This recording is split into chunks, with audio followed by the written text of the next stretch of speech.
Today we will discuss about laser beam machining. In this session we are able to learn about the working principle of laser beam machining as well as the mechanism of material removal of laser beam machining, and we are also able to justify the need of laser beam machining in the present working atmosphere.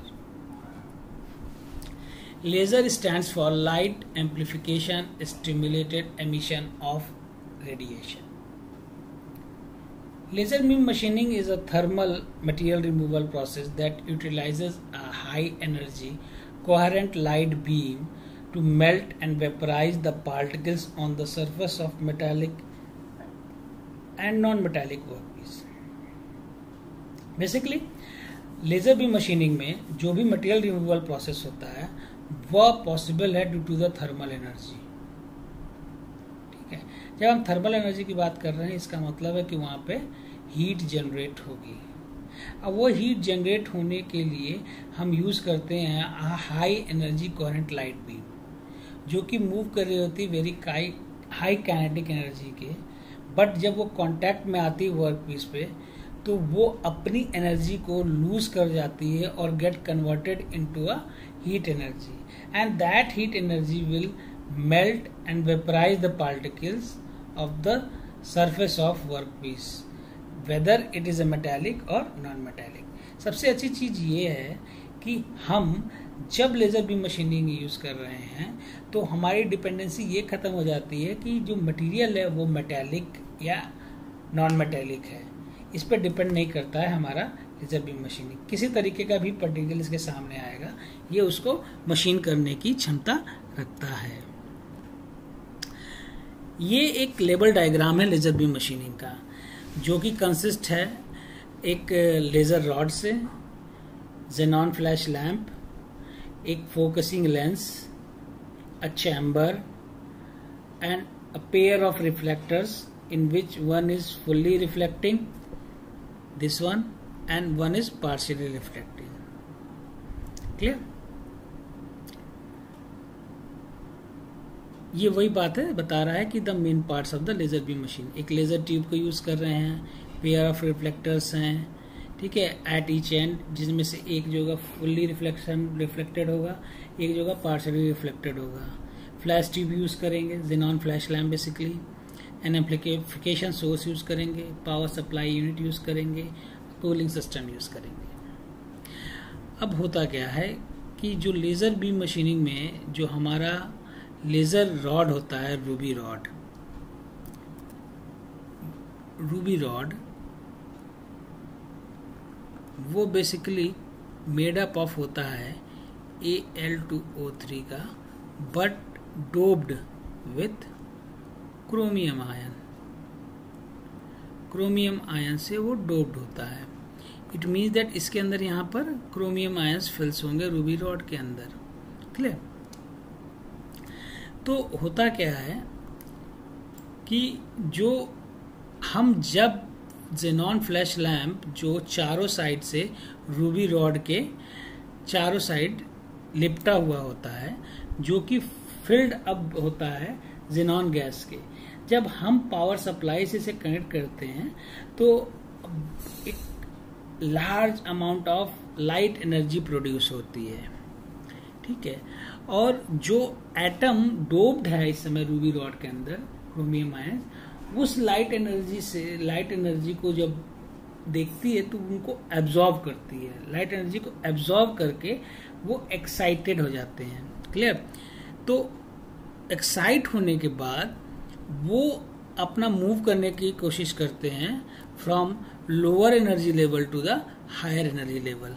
देखिए यहाँ पर दिख रहा है इस figure में, आप देख रहे हो कि अपना जो एटम है, क्रोमियम आयन से जो एटम्स हैं वो एनर्जी को एब्जॉर्ब कर लिए हैं.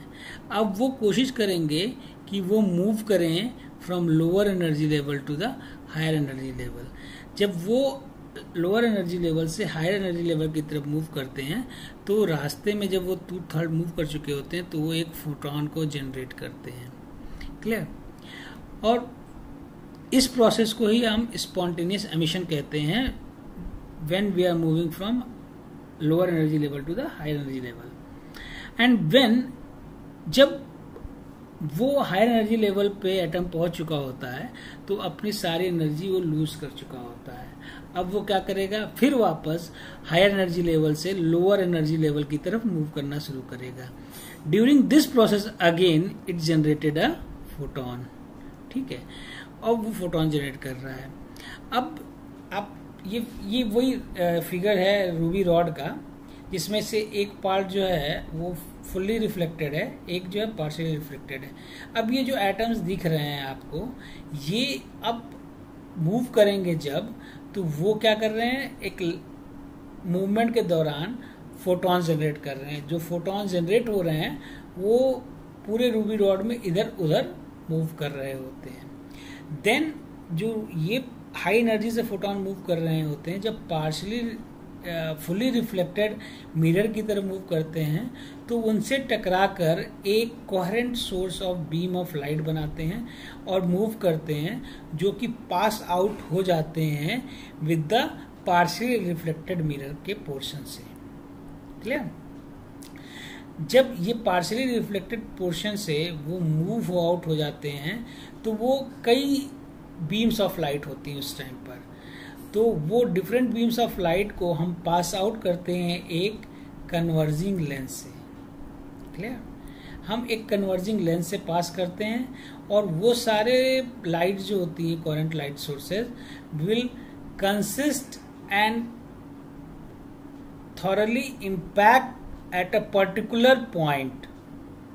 अब वो जो सारी बीम्स होती हैं कन्वर्ज होकर एक ही पॉइंट पे गिरती हैं और उस जगह से अपनी टोटल काइनेटिक एनर्जी को लूज करके थर्मल एनर्जी में कन्वर्ट कर देती हैं, और वो थर्मल एनर्जी में कन्वर्ट होते ही एक large amount of heat produce होता है, जो कि वर्कपीस के सरफेस पे से मटेरियल को मेल्ट करता है और वेपराइज करके वहाँ से रिमूव कर देता है।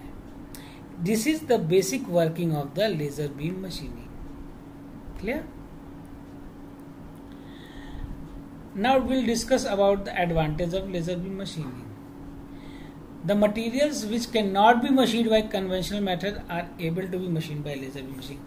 ऐसा कोई भी प्रोसेस हो जो कि कन्वेंशनल मेथड से नहीं हो पा रहा है, उस जगह पर हम लेजर बीम मशीनिंग को यूज कर सकते हैं। There is no tool wear as there is no tool. जब टूल ही नहीं है तो टूल वियर की कंडीशन क्या है, ना के बराबर है। ठीक है, अच्छा, कन्वेंशनल मैन्युफैक्चरिंग प्रोसेस में जब हम कटिंग कर रहे होते हैं लेजर मशीनिंग के थ्रू या मशीनिंग कर रहे होते हैं तो there should be a chances of large heat affected zone. But यहाँ पर क्या हो रहा है कि जो भी सारे beam source of beams of lights हैं वो एक जगह पर्टिकुलर पॉइंट पे इम्पैक्ट कर रहे हैं और जहाँ से मटेरियल को रिमूव कर रहे हैं। देयरफॉर जो एरिया है वो क्या हो गई है, हमने बहुत ही डिफाइंड कर दी है, छोटे एरिया में हमारा वो सारे बीम्स गिर रहे हैं। देयरफॉर जो हीट इफेक्टेड जोन का बनने का रीज़न होगा वो लेज़र बीम मशीनिंग में मिनिमाइज हो जाएगा। ठीक है, वेरी लेस हो जाएगा। इसके डिसएडवांटेज हैं, रिक्वायर स्पेशल ट्रेंड ऑपरेटर्स, बहुत ही स्पेशल ट्रेंड ऑपरेटर्स की जरूरत पड़ती है। Not for mass removal process. ठीक है, जहाँ पर भी मास मटेरियल रिमूवल प्रोसेस होगा वहाँ पर हम इसको अप्लाई नहीं कर सकते हैं। It is for fine precised and particular job के लिए हम इसको यूज़ करेंगे। Clear? Require greater control of joint tolerances, इसके सबसे बड़े डिसएडवांटेजेस हैं। ठीक है, एप्लीकेशन क्या है लेज़र का? इसका सबसे बड़ा एप्लीकेशन है कि इसको हम यूज़ करते हैं in the field of heat treatment.